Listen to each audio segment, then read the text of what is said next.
decided to impact job seekers, and I've decided to help us gain the skills that we have.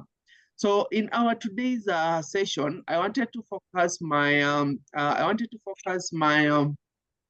presentation on how do you approach a job search without a strong network. You realize that in today's job market, it is very difficult for you to secure job opportunities, especially if you don't have those people we call godfathers. And it must be frustrating because not everybody is privileged enough to get people who can mention their names in these particular platforms. Not everyone is privileged enough to get maybe recommendations. And thus, it's always very difficult for us to navigate the job search. So welcome to today's session, where we are about to dive into the topic, which is very crucial. How do you find your next job, even if you don't have a built-in network to rely on? So whether you are new to workforce or pivoting your career, I'm here to guide you through the process. I'll kindly request that if you join the meeting, kindly mute your mics. Second, you can kindly mute your mic so that we don't get to interrupt other people. So I am here to give you practical strategies that can make your job search progress well. So welcome to my journey. Once again, I have been jobless for a period of close to 7 years, whereby I was looking for work and I couldn't get work.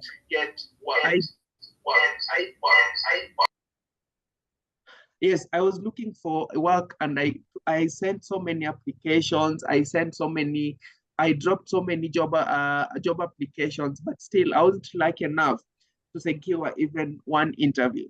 I got into depression because it was so tough. I was financially down. I was psychologically down. That is what prompted my journey to help job seekers.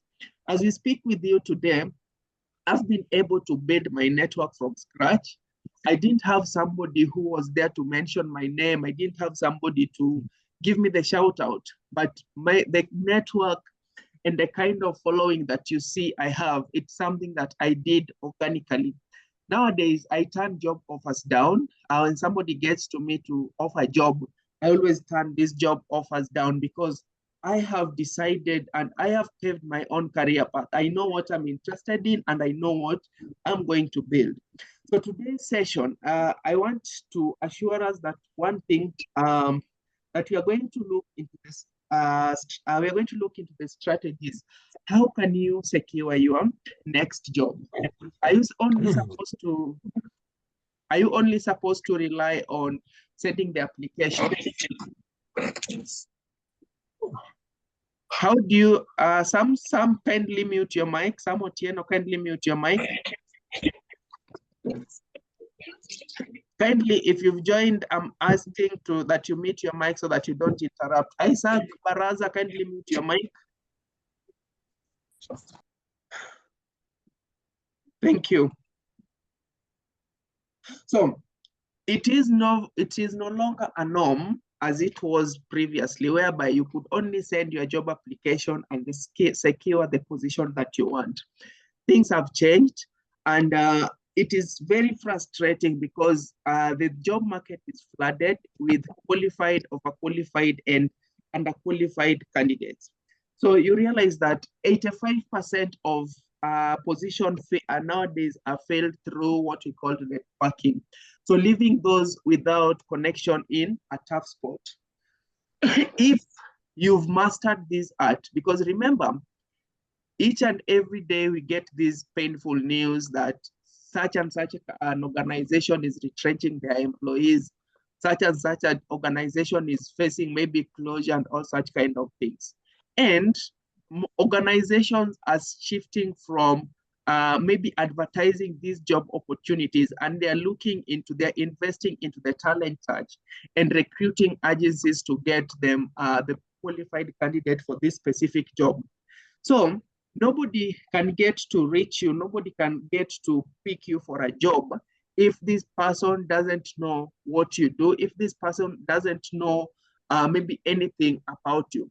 So it's very important that in today's age, if you're looking for a job, one thing you need to stand out in the job market, you need to build a brand that if someone is looking for maybe a person to fill a position in their office, it would be easy for them to pick you because they have mastered and they've seen your personal brand. So in today's session, we are going to see you don't have the qualified networks. How can you leverage your expertise? How can you sell yourself maybe to strangers for you to get this job opportunity? And things are shifting. In one way or the other, you'll find that competition from your best friends, competition from your networks, or even competition for you from your family will make these people not recommend you for a job. They would rather recommend a stranger than recommending one of their own. Or if somebody recommends you, they'll add a note to that recommendation that, yes, I'm referring to you, Charles, but one thing I can tell you that Charles is very lazy. So maybe you can look for other candidates.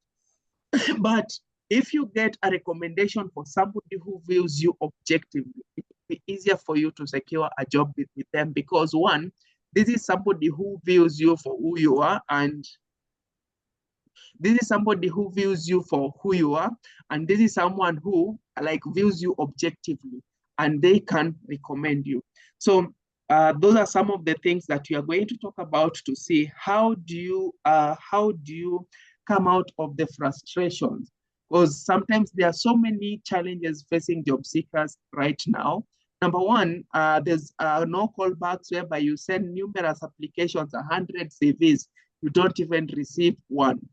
Or you find yourself you've sent job application, but each and every time you send, you receive the rejection emails, what we call the application tracking system, the automatic messages from maybe the potential applications that you made are sending you sending you the regret notice of not getting the job. Or sometimes you just lack access to the advertised position, the positions that you apply for. Nothing fruitful ever comes out of it. So I'm trying to imagine this situation. You've sent like 50 resumes, you've sent like 100 resumes. It is very it is very frustrating, right? But it doesn't mean that you are not qualified. It often means that you are not in the room where decision is going to be made. In most cases, you'll realize that you're being overlooked because you are not in that room where decision is going to be made. So today's session is going to answer the question, how can you present yourself in a room where decision is going to be made? How do you get a seat into the table without the traditional forms of marketing? So stay tuned because we are going to walk this step. We are going to walk this step with you in a practical way. So the first thing that mainly, if you joined, I am asking that you mute your mic. If you join, I'm asking that you mute your mic, because if I pause to come and mute you, we interrupt with those who are attentively listening. So number one thing that I want us to talk about is the shift of mindset. Most of us are still applying position, are still going about the job search the way it has been. Like they keep on doing the same thing over and over again. One question that I ask someone who tells me that I've not been able to get a position, I normally ask this question: how do you approach your job search? And in most cases, I tend to get,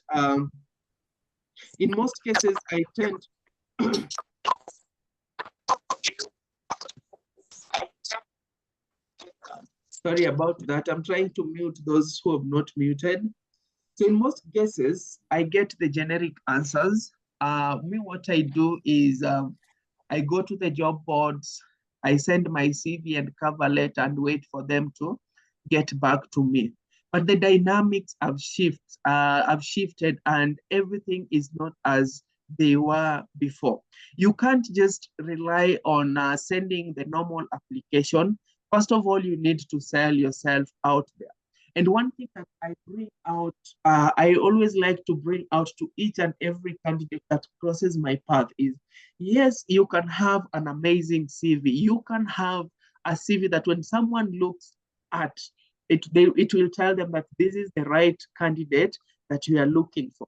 But if you come and realize later is there are so many overqualified candidates. And in some cases, someone who is underqualified than you can be picked, and yet you are overqualified, but you miss to get that position. And this is why it becomes very difficult, because you don't need a mass network to market yourself. Number one, if you want to get your next job without having this kind of quality marketing, what are you supposed to do? You need to focus on something we call value-driven networking. And when I talk about value-driven networking, what do I mean? Who are you reaching? And I've gotten people on LinkedIn scrambling to get numbers. And in this case, you realize that because they are in a hurry to get numbers, they'll hit the connect button to each and every person they meet on their way. So what happens with these people? You realize that you have, for instance, 5,000 followers on your LinkedIn account, but these 5,000 followers are not adding any value to, these 5,000 followers are not adding any value to you. So you'll keep on sharing, oh, I'm open to work, I'm looking for a position, but you will be communicating to the wrong audience. So we want to see, how do you shift from that to having an audience that can maybe recommend you a value-based kind of networking, whereby instead of connecting to 1,000 people, you can connect to one person who will make a difference in you. And then you need to leverage your skills and knowledge, because this is what will open the door for you. Let's take for an example. I have a sick patient. I want to take this patient to, like, maybe I have a sick patient, maybe undergoing a cancer treatment.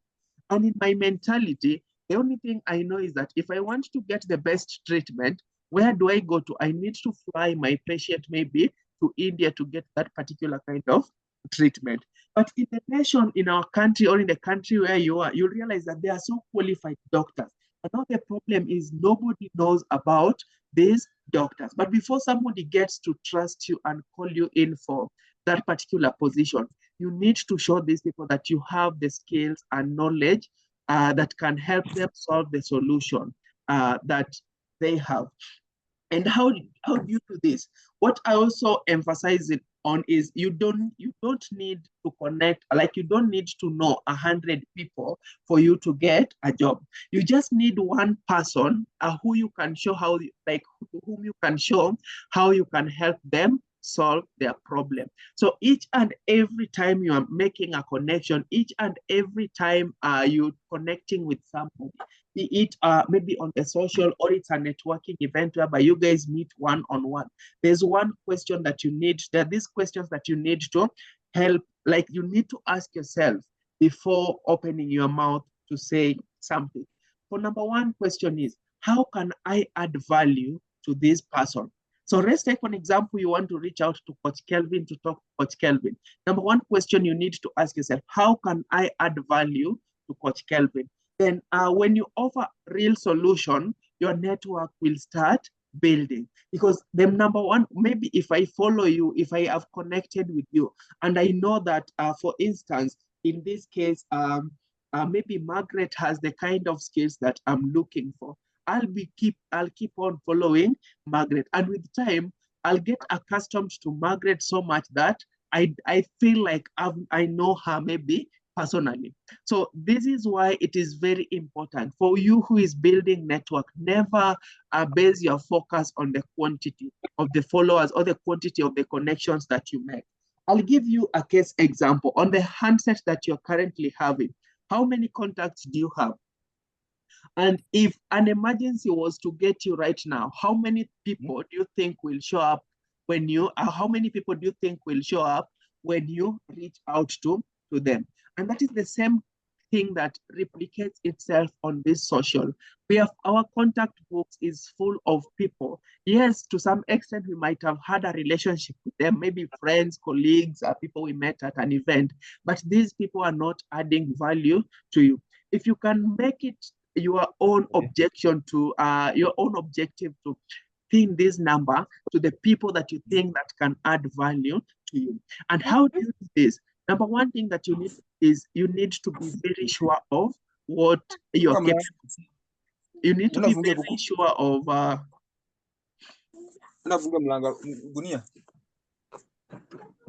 Anthony, tunangoja umalize kufunga mlango ya gunia, please. Thank you. So, number one thing that you need to do is be clear of what you want to achieve as a job seeker. Number one, you realize that people are looking for jobs due to various reasons. Number one reason can be, I'm looking for a job maybe to pay my bills. Number two reason can be, I'm looking for a job to build my career. Number three reason might be, I'm looking for a job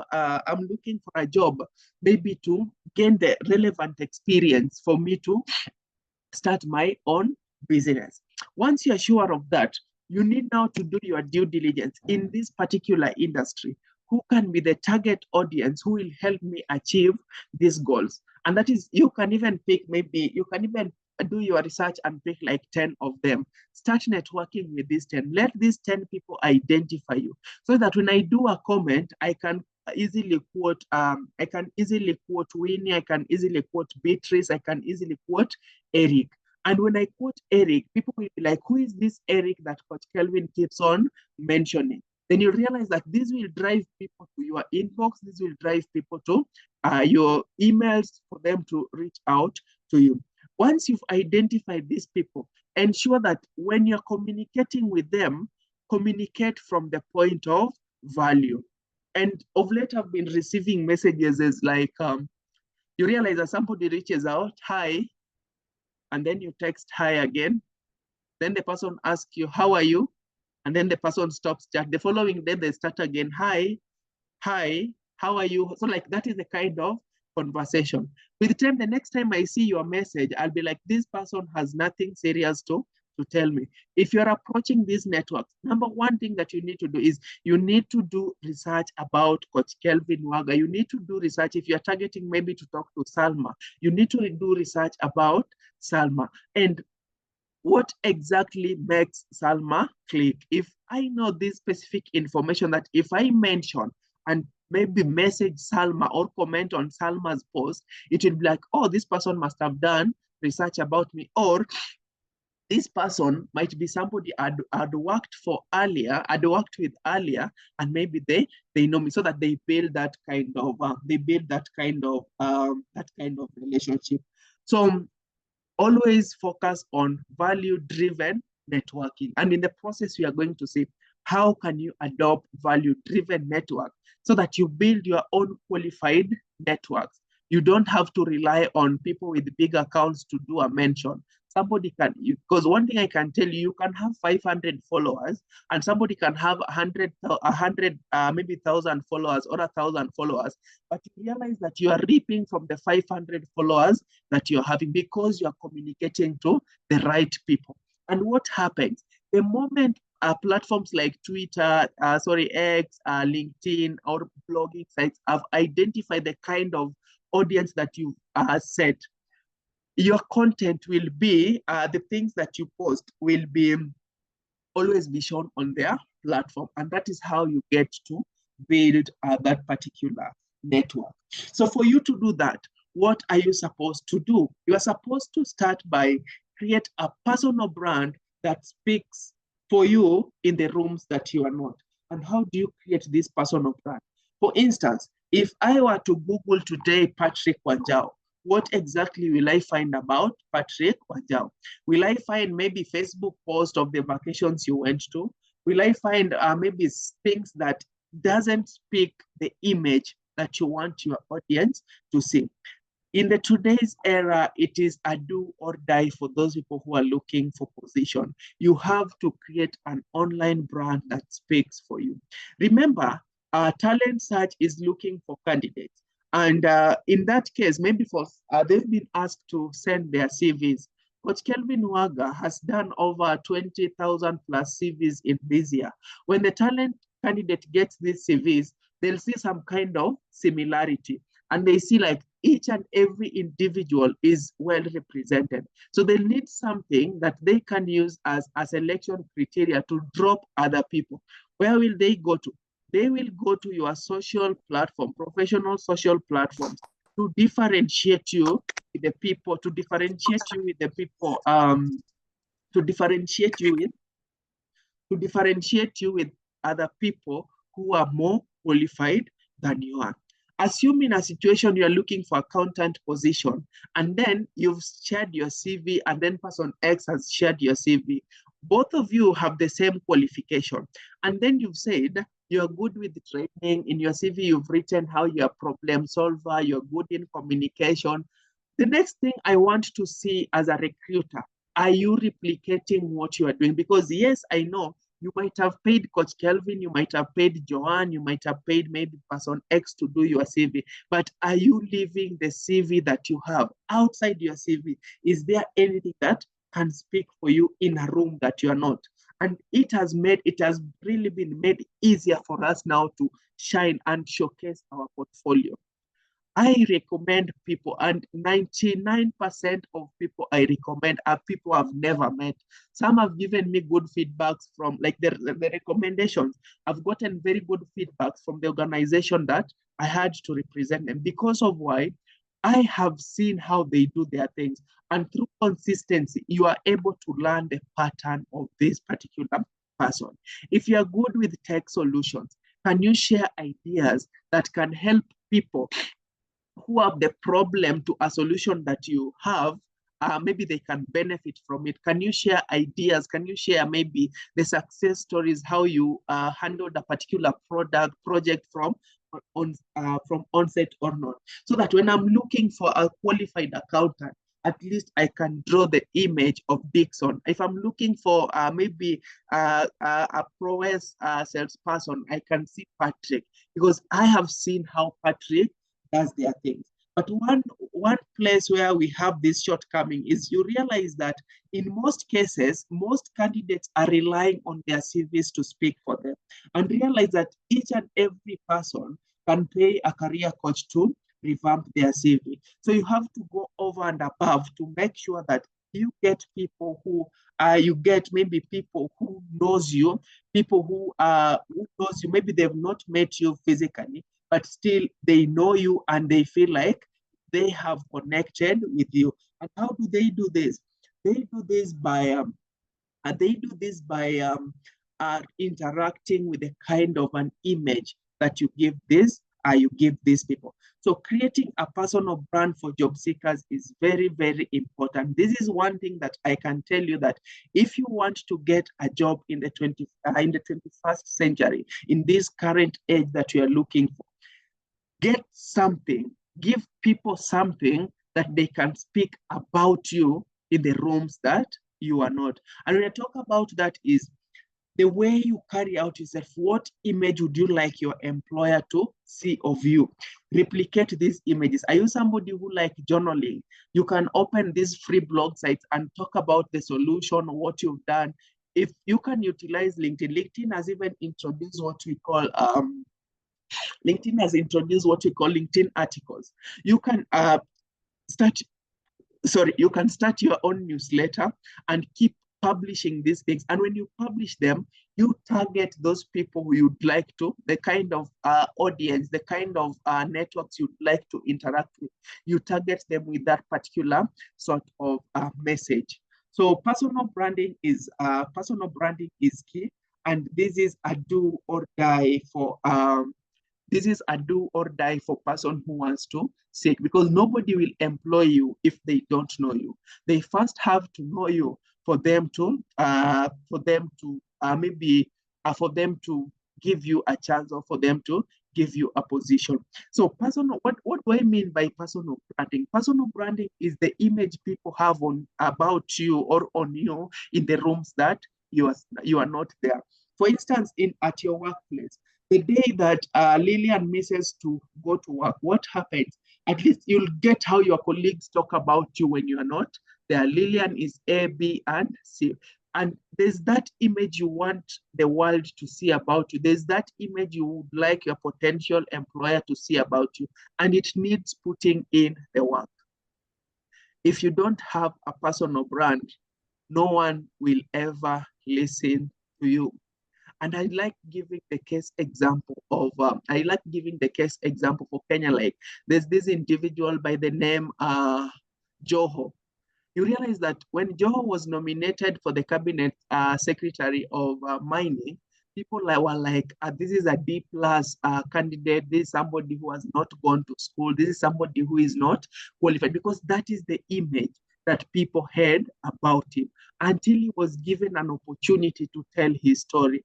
From that, you'll realize that the perception changed about him and people started viewing him based on what he's capable of being. People started viewing him based on his merits. So that is what also you need to do as a job seeker. And this does not need rocket science to do. You can just start slowly by slowly. And how do you do this? I have seen LinkedIn profile whereby, first of all, there is no LinkedIn photo. Secondly, you'll see a LinkedIn profile that is incomplete. For instance, if I want to look for something in your profile, I'll find the only thing that will welcome me to your profile is open to work. And the open to work does not give you a guarantee. You need to ensure that you have a profile that is well fitted with keywords. Because if I search, for instance, qualified project manager, your profile should appear amongst one of the top candidates there. From there, I'll click and see, is your profile well made over? Is your profile replicating your CV? Have you added your certificates? Have you added maybe the kind of education? Is your work experience just articulated? Because I've seen in most of the profiles on LinkedIn, when we talk about work experience section, you realize that they've just fed in maybe the title of their position, and then they've fed in the name of the organization and the time that they work there. When it comes to presenting these points on LinkedIn, I want to see, how are you able to contribute? How are you able to contribute to that organization or to that position that you are applying for? So you need to ensure that your profile is well knit. And we've been offering these services. If you are looking maybe to revamp your, make over your LinkedIn and make it creative, we've been doing this maybe to help people. So you can side chat maybe after this to see how we can go around it. But still, ensure you have a picture profile. Ensure your title is speaking of, you have a title that speaks of what you can do. Ensure that your about session summarizes your key expertise and the skills that you possess.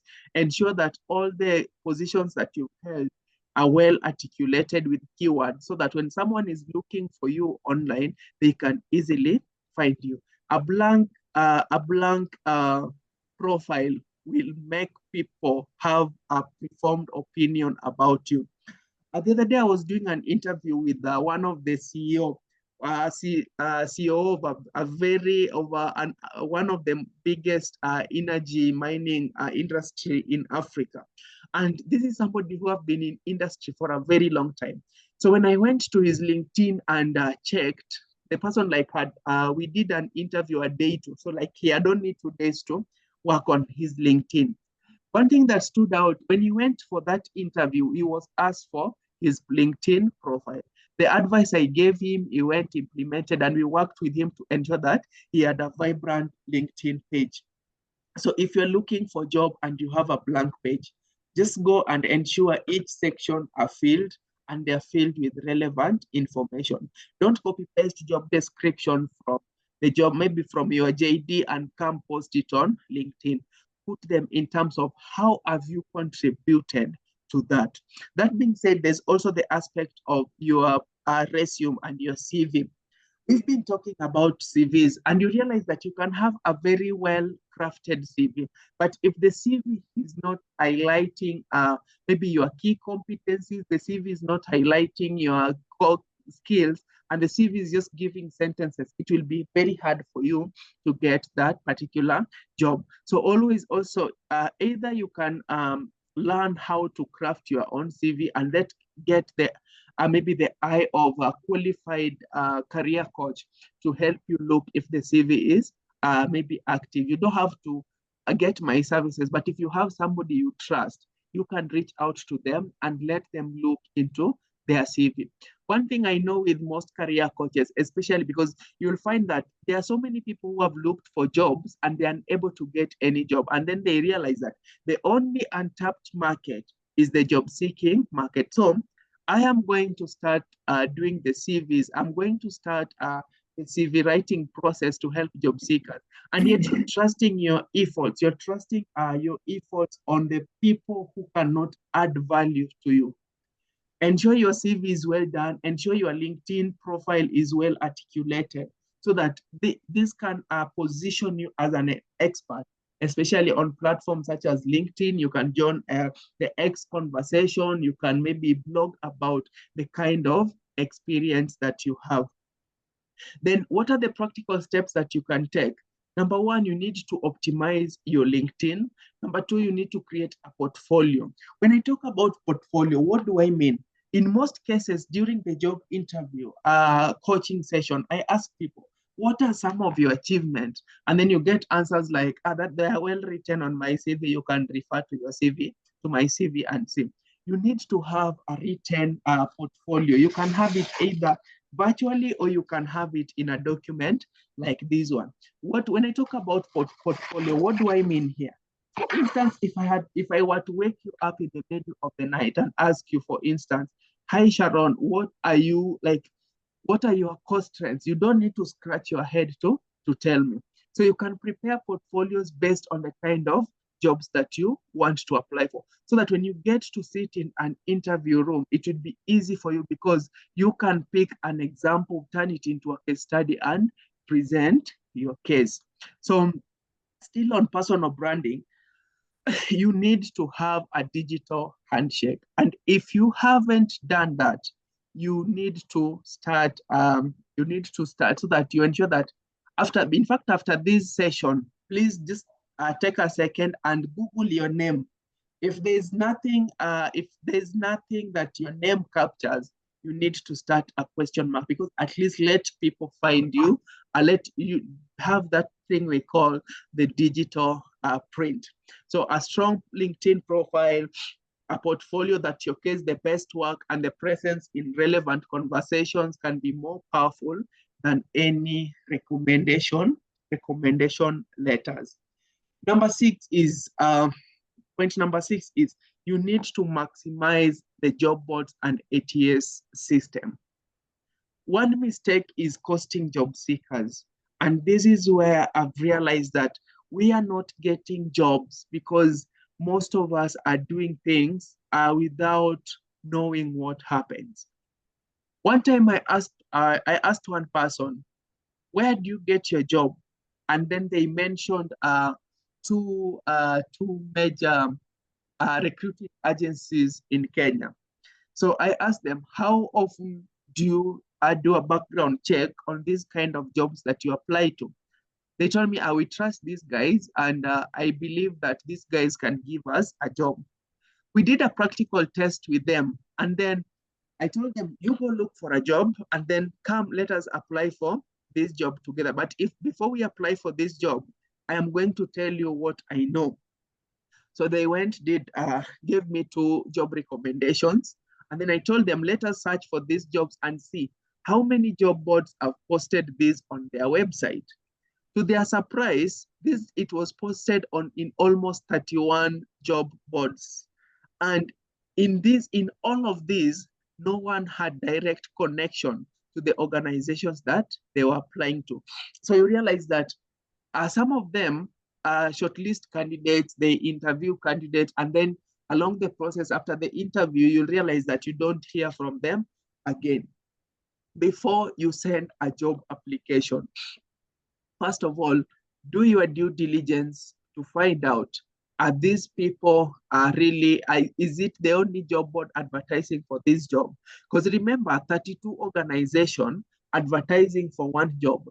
Each recruiting agency will take you through the process of interview. Where will they all get this candidate? So you need to be very careful on just getting into any job. I will not mention any, but most of them are there. So before you do the position, you need to just do some extra time and find out how many job boards have this been posted on. And then what you realize is when you apply to this position, it's not like you're sending your CV and your cover letter. It will have to take you through the process of posting things manually to that particular platform. So you need to do your due diligence, and you need to focus you need to base your focus. Am I applying to these jobs? But before you apply to the job, number one thing that you need to ensure that the applications document that you're sending outside there can speak to you in a room that you are not. Like they can clearly tell your story. I know there are so many theories of how best you can do your CV. Each and every one of us have our different theories about it. But one thing that you need to have in mind every time you are presenting your document, whether it's done by a coach or it's done by maybe it's done by yourself, is this CV able to tell somebody who I am without giving much details? Because I've seen instances whereby we have CVs that cannot clearly tell what is the candidate capable of. It's just full of stories. So you need to ensure that you have a well-crafted and ATS compliant CV. And just to give you what the meaning of ATS compliant CV is, an ATS compliant CV is like job application, like it's application a tracking system whereby it relies on keywords, and it relies on things like formatting to help you get the job. So on the CVs, some of the things that you need to incorporate is tailor your CVs with relevant keywords. And this is so many people ask me, yes, Coach Kelvin, you keep on telling us that we need to be revamping our CVs every time we apply for a job position. Does it mean that each and every time we need to do a complete overhaul of our CVs? Number one is ensure your CV is well fitted with keywords. And when I talk about keywords, for instance, someone has sent you a job advert, and the job advert, you go through the job advert to see. These people are looking for somebody with communication skills. This person is looking for somebody with maybe someone who is tech savvy. This person is looking for people who are maybe adept in the areas of the ERPs, like the systems and all such kind of stuff. These are the things that you need to reflect on the first page of your document, so that when the person is reading through your CV, they'll be ticking. Like, for instance, I have a pen and I'll be ticking down maybe this person has the problem solving skills on their CV. Yes, you tick that one. I'm looking for somebody with 5 years experience. That one is reflected on your CV. So you ensure that you populate your CV with those keywords to an extent that when someone or the application tracking system is going through your CV, they are able to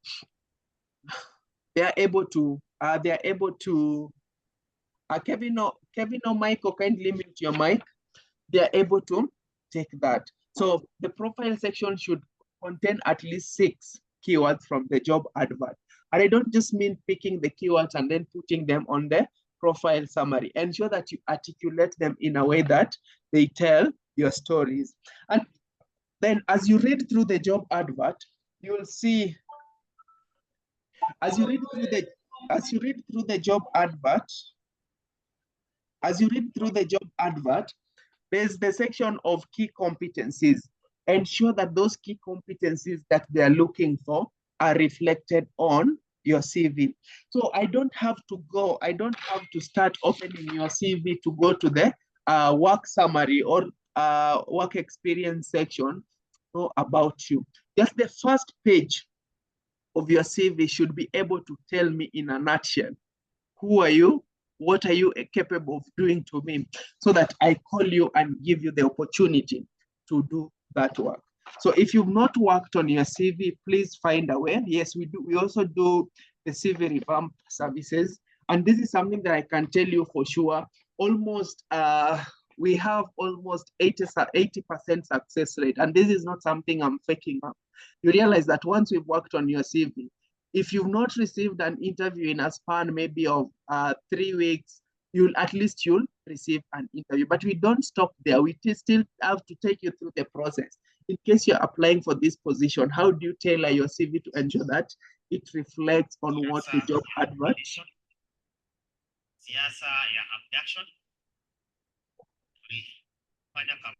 Hi, Aaron, we are kindly asking you mute your mic so that yes, I have abduction.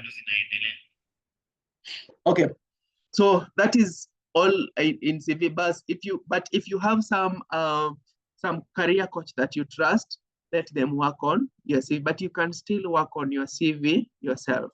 I know it might be very difficult if you've been in the job search for a very long time, but keep on working on your CVs, and this is what will open the door for you.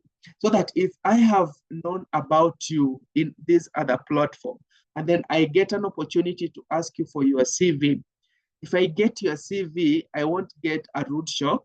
I'll get a replication of the person that I'm looking for. So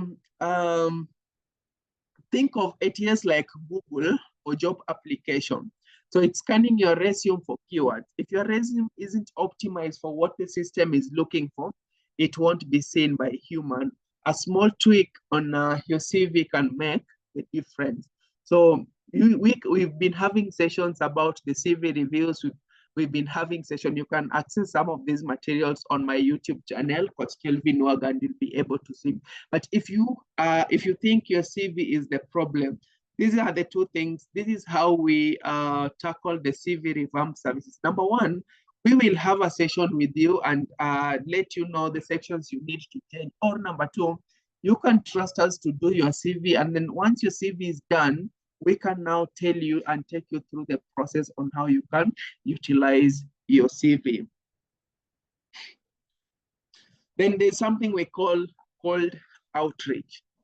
Don't wait for opportunities. You need to create these opportunities. So for instance, there are several ways of reaching the hiring manager.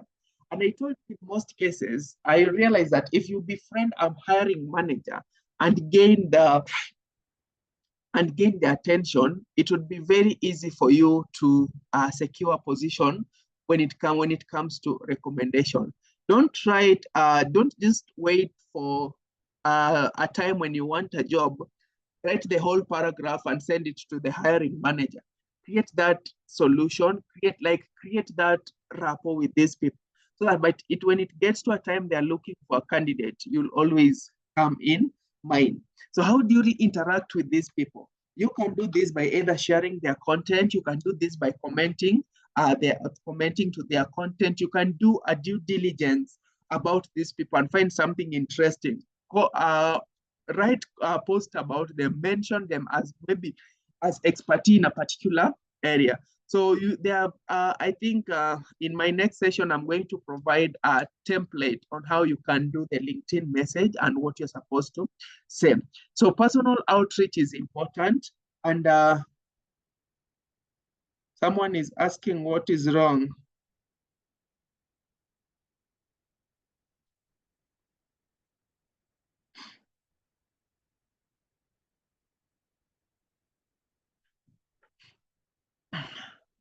Just give me a second, I do something here.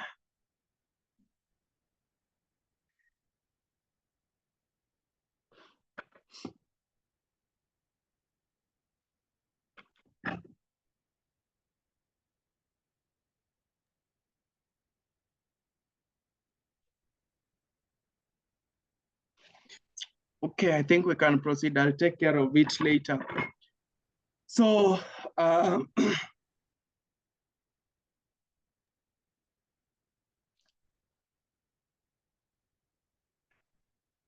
Just give me 1 second. I take care of something here.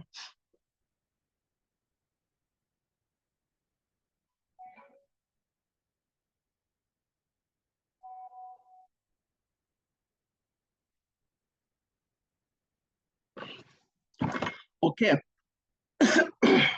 So you need to find ways of follow-up, which is very important. Then the final thing I would like to talk about, the second last thing I would like to talk about is how you can expand your organic you can expand your network organically. Number one, you need to grow your network naturally. So it's important to have one valuable connection than having 100 valuable connection. So you can do this by joining online community forums.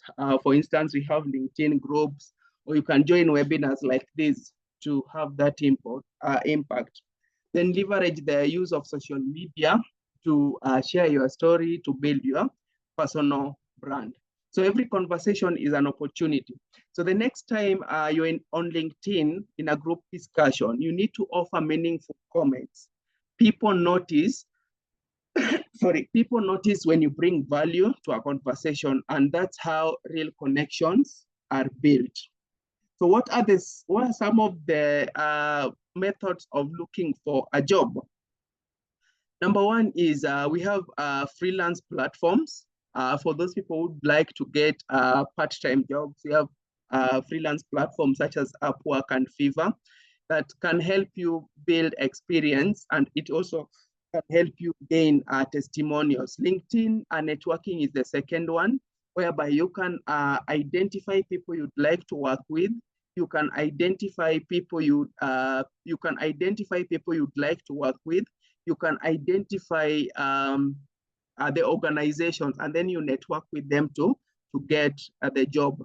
There are some organization maybe you can volunteer to, but I know nowadays it's very tricky even to get the volunteership. But if you can get the opportunity to volunteer, it can help you gain. It can help you gain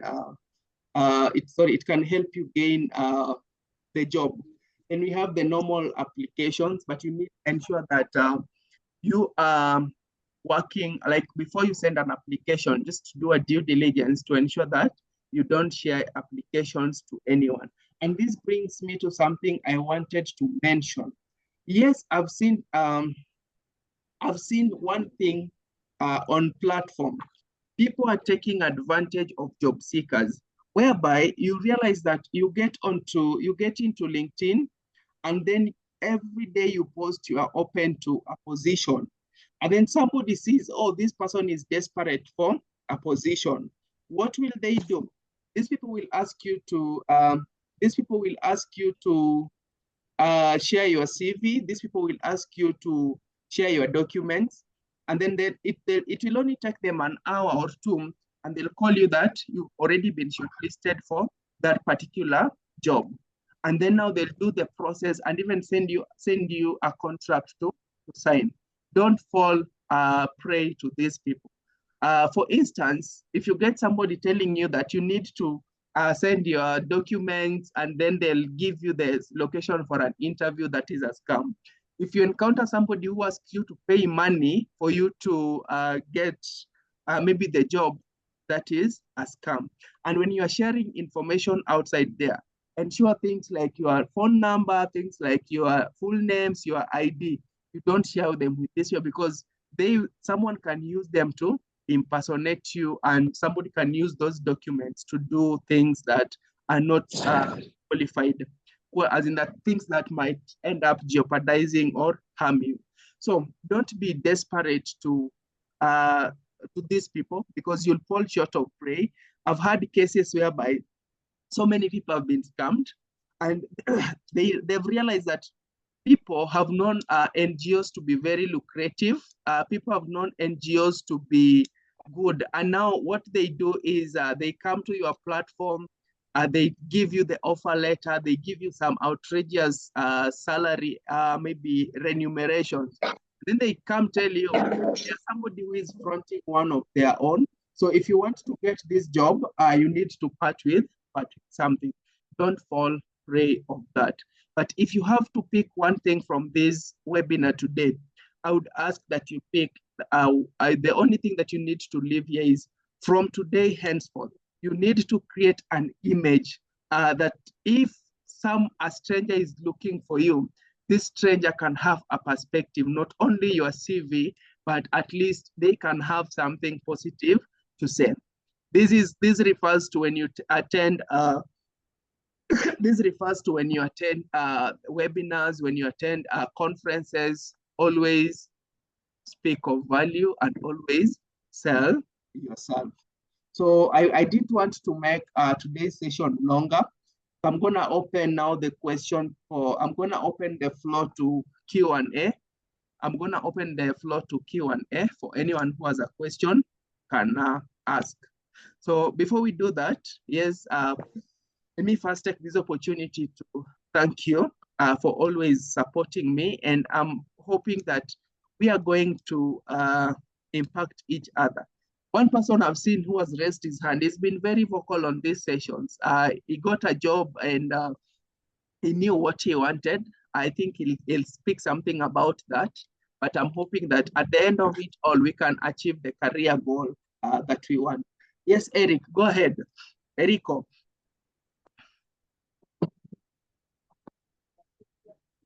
Yes, Eric, you can mute your mic and speak. Eric. Good evening. Good evening. Good evening.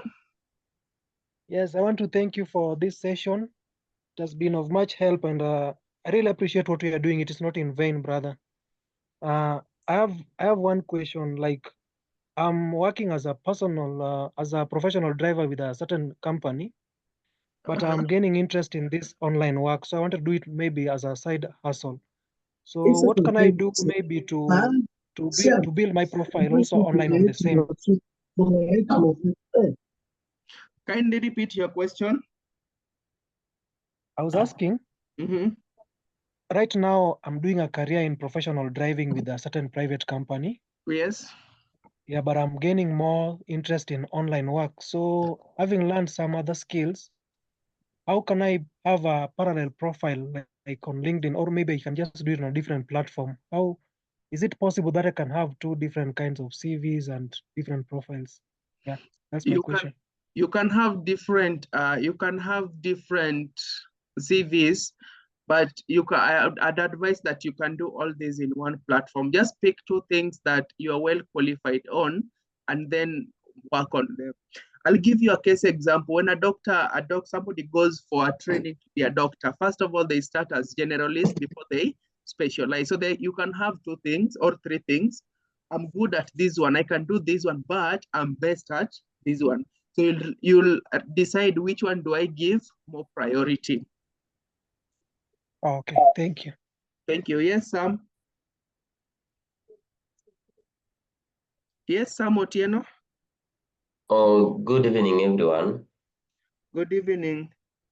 I have just one question regarding CV revamping. I mean, what is your take on the CV revamping entities? Like, you find that an entity is revamping someone's CV, then 6 months down the line, or so, you again find a way on how to get another opportunity. Then you get back to the same entity that revamped your CV to do to share you share the CV if it is we're still in a position to help you seek the opportunity that is in place. Then they still recommend for a CV revamp, while it is the same body that revamped the CV even just a few months ago. I don't know, what's your take? Is it now beginning to this CV revamping thing becoming now something of a business deal? So people looking out for business, how to get money? It's a yes and a no. Just like I told you, people are looking for jobs, and if people see a place where there is an opportunity to make money, they'll make good use of it. Next time someone revamps your CV, these are the things you need to ask them. First of all, ask them for a Word document. And secondly, ask them for areas that they can improve, because I have witness them what you're talking about. So many people have complained about it, whereby you revamp your CV. The next time you send that person's the same CV with a different number, they'll tell you that the CV needs a revamp. One unique thing that we do is after revamping your CV, in most cases, we do explain to you how you can go about it so that you don't have to go through the process of revamping, like you need to pay someone to revamp your CV every now and then. And one thing I've realized that so many people, so many of us are amused by complicated templates. That if you want to make edits, and some of them go to an extent of blocking these templates, and they tell you that we cannot give you the editable template. If you want something added, you pay as an extra cost. Always ensure that you work with these people and you tell them to give you ways and areas you need to improve on your CV. So be very careful who you give your CV, because some of them are people who have, some of them are people even who've never been employed before working on your CV. So it's just a trial of error here and there. To give you one case, I have people in the group that I have the WhatsApp, the road to interview. One career coach, because they have seen so many career coach as part of the group.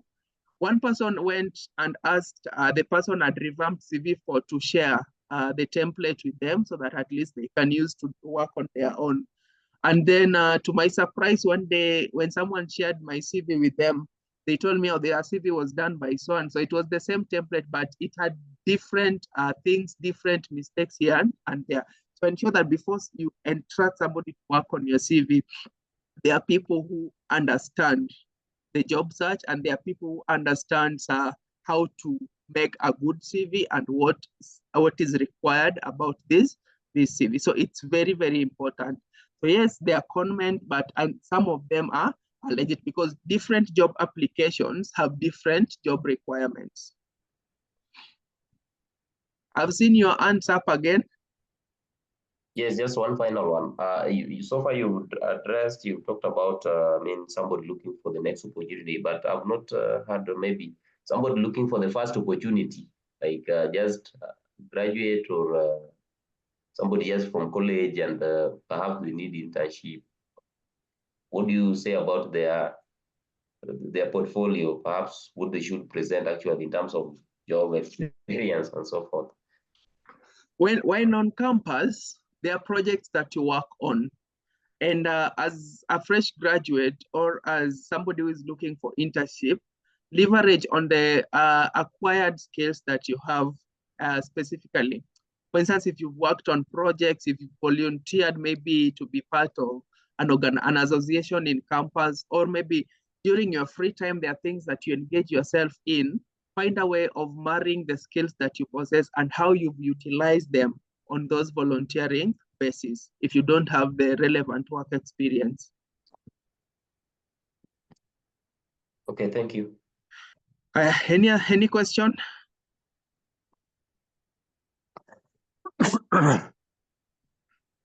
Yes, hello. Good evening, Mr. Kelvin. Good evening too, Patrick. Yeah, so for starters, maybe I would like to say that thank you so much for that insightful and informative session.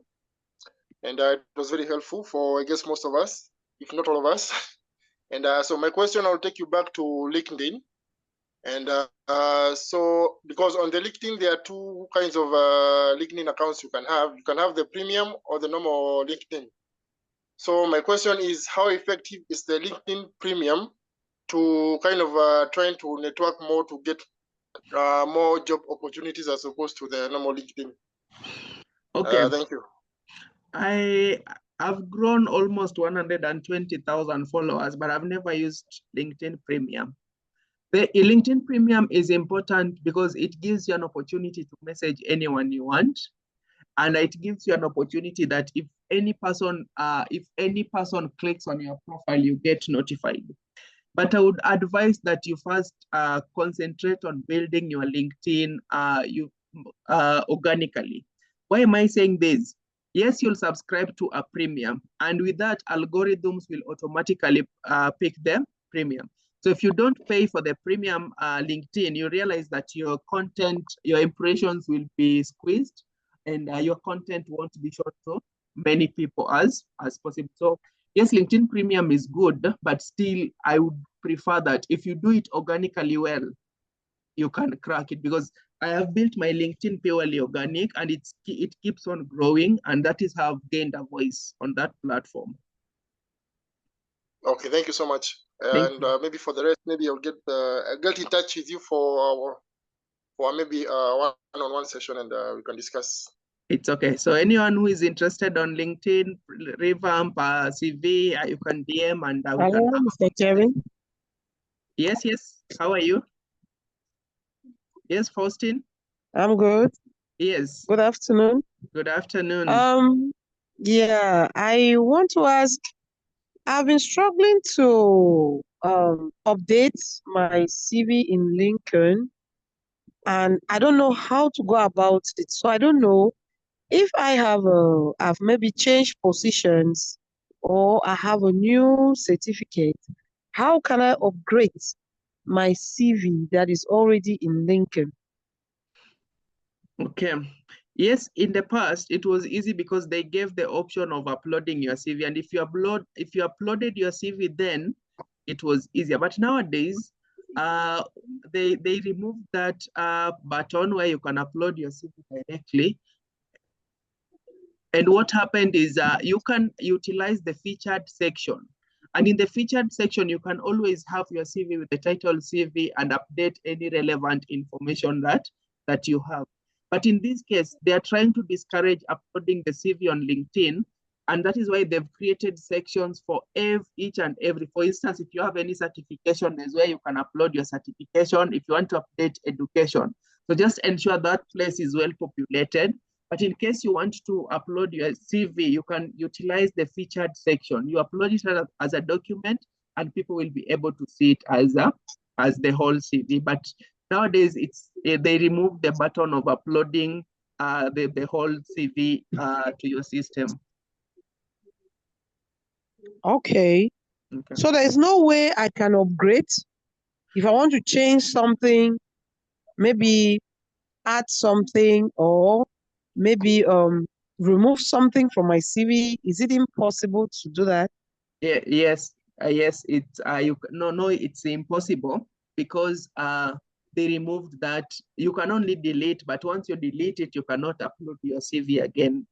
So the only way to update it is to upload whatever you want to upload in the respective section.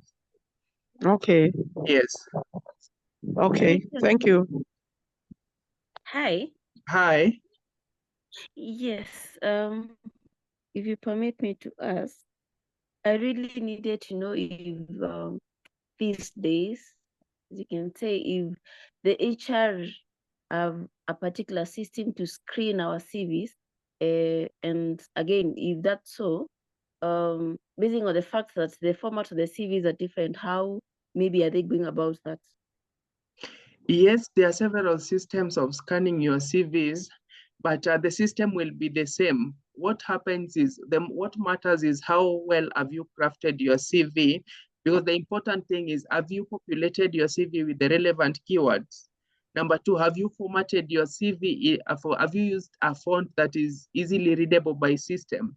Have you maintained the consistency in terms of fonts, in terms of font size, in terms of font size and the relevant requirements?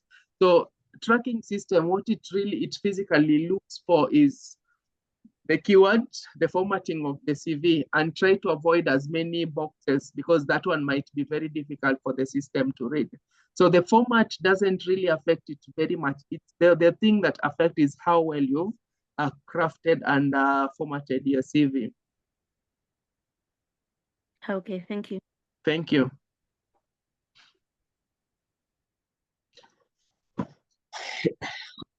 Okay, I think any Good evening. Good evening, Susan.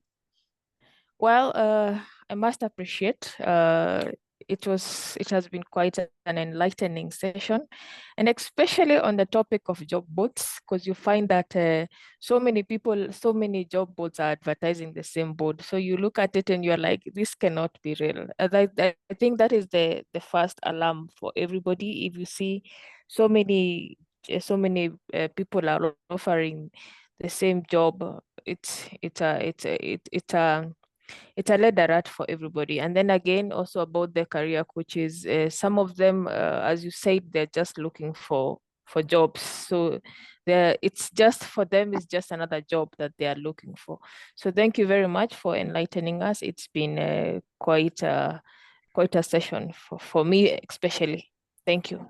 Thank you so much, Susan. Can we get another feedback from our gentleman? How have you found the session? And this is a special request. If you've not if you've not written a review for me on my Google platform, I'm kindly asking that you support me there, because this is how I get also to build the brand and reach as many people as possible. Was this session valuable before we call it quits? Any person who wants? Yes, Sam. Yeah, indeed, it is. But just a quick one. Like Susan has touched something that I also need to make an inquiry about.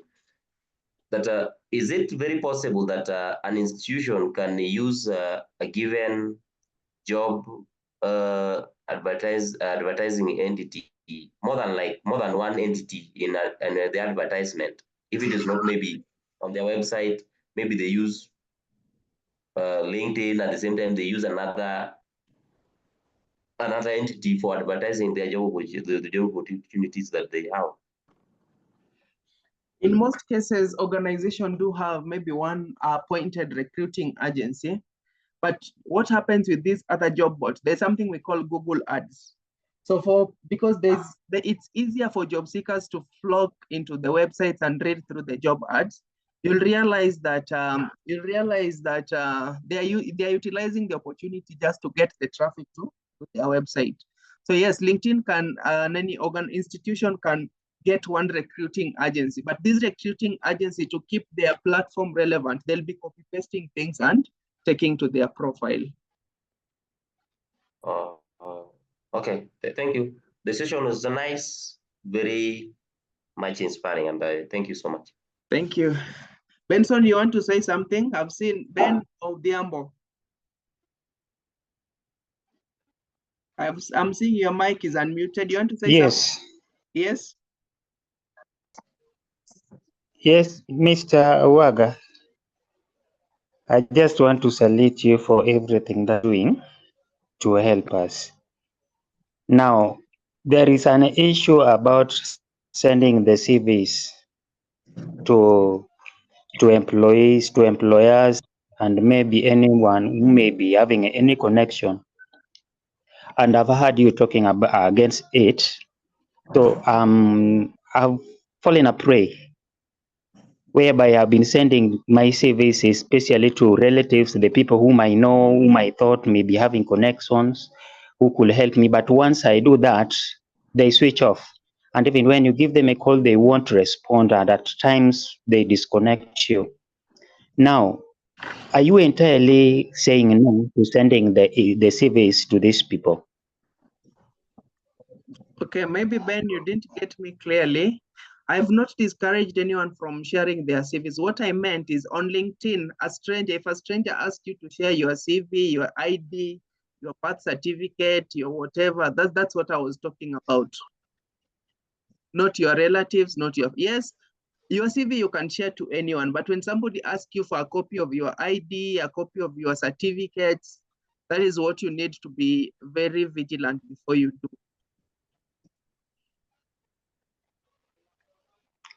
Thank you so much. Thank you, guys. Let me read maybe the comment section. Hello? Yes, Faustine. Yeah, Mr. Waga. I want to appreciate you for this initiative, and I'm very happy that you came up with something like this. But then there is one more question I want to ask. The job opportunities that are advertised on LinkedIn, are they all, because we hear that people do advertise jobs, and when we apply, maybe they ask for money, and maybe you have to travel. They say they provide accommodation and all those things. And you travel and you become stranded and things like that.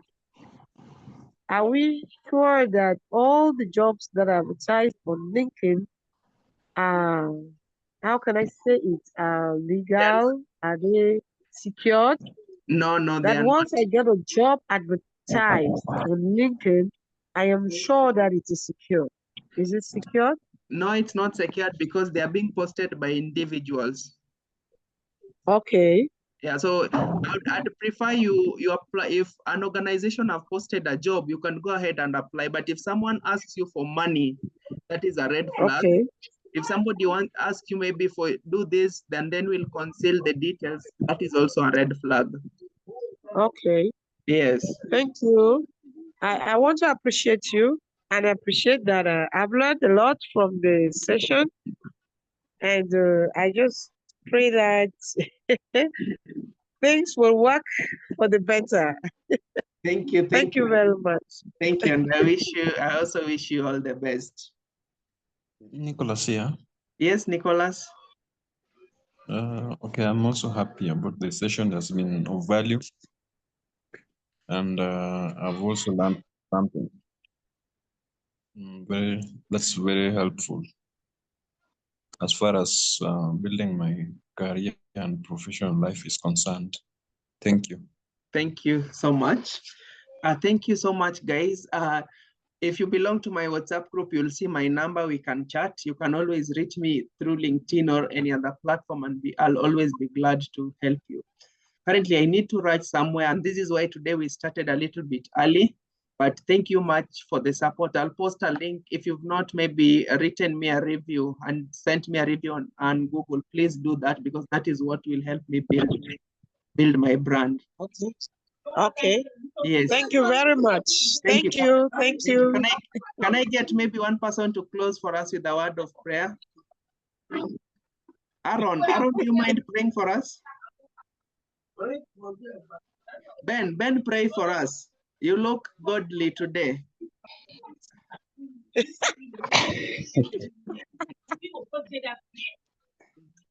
Yes, Ben, pray for us. Okay, let's pray.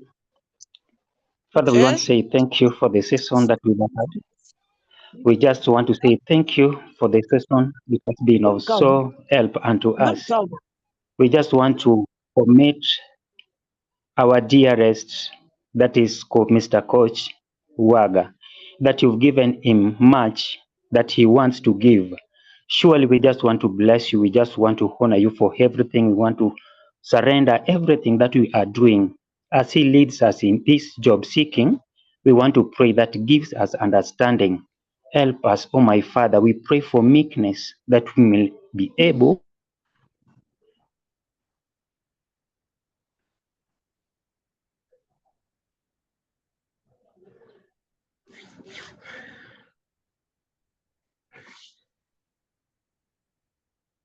Amen. Amen. Amen.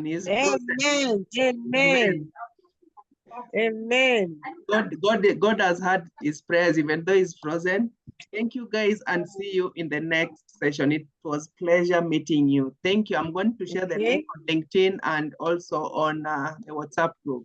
Have a lovely night and see you in the next session. Bye-bye, guys. We wish you same, Coach. Bye. Bye.